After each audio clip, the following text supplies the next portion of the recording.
Anti హీరోలు తయారయ్యారు. వారు ముగ్గురు. ఆ ముగ్గురు ఎవరు అని మీరు నన్ను అడగాల్సిన అవసరం లేదు. ఒకటి నారా చంద్రబాబు నాయుడు గారు. హీరోలాగా కనపడడానికి ప్రయత్నం చేస్తాడు. అన్ని విలన్ బుద్ధులు, వినల్ చర్యలు తప్ప రెండోవి ఉండవు. వారి కుమారుడు ఒక ఆయన ఉన్నాడు, సుపుత్రుడు. సుపుత్రుడు ఏముందిలే, కనిష్టపుత్రుడు, సుపుత్రుడు, సర్వపుత్రుడు ఆయనే.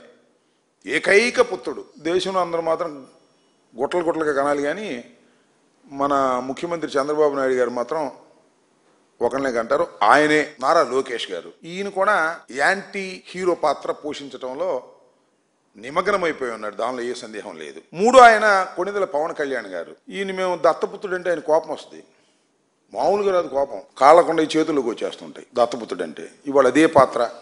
ఆయన సుపుత్రుడు, ఈయన 100% దత్తపుత్రుడు. ఎందుకంటే నారా చంద్రబాబు నాయుడు గారు, లోకేష్ గారు దేశమంతా కొట్టుకు తిని బ్యాగులు సర్దుకుంటూ ఉంటే ప్రధానమైనటువంటి ఆదాయం అంతానేమో లోకేష్ గారికి ఇస్తారు, కొద్దిగా కట్టలు మన సారు గారికి పంపిస్తుంటారు, ఆయన దత్తపుత్రుడు గారికి పంపిస్తుంటారు. దానితోనే సంతోషపడి దత్తపుత్రుడు గారు మన చంద్రబాబు నాయుడు గారి పరిపాలనని మోయటానికి, ఆయన చేసిన తప్పులన్నింటినీ కూడా కప్పిపుచ్చేందుకు పాత్ర వహిస్తుంటాడు.